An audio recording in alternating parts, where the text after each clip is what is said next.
ED இருக்கு பார்த்தீங்களா, அமலாக்கத்துறை, அதனுடைய நடவடிக்கை வந்து கடந்த சில மாதங்களாக கொஞ்சம் வேகம் எடுத்திருக்கு. குறிப்பாக ராசா, திமுகவினுடைய ஒரு முக்கியமான இரண்டாவது கட்ட தலைவராக இருக்கக்கூடியவர். அவர் வந்து வருமானத்துக்கு அதிகமாக அவருக்கு மேல நிறைய கேஸுகள்லாம் இருக்கு.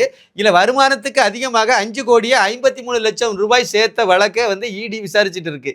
அந்த விசாரணையை வந்து நீங்க வந்து தாமதப்படுத்தணும்னு இவங்க அதானே செய்வாங்க. ஒவ்வொன்றையும் தாமதப்படுத்துறதுக்கு ஒவ்வொரு மனுவா போட்டு போட்டு போட்டு விசாரணை அப்படியே இழுத்துட்டு போவாங்கல்ல, அதே மாதிரி இதையும் வந்து இழுக்கிறதுக்கு முயற்சி பண்ணாங்க.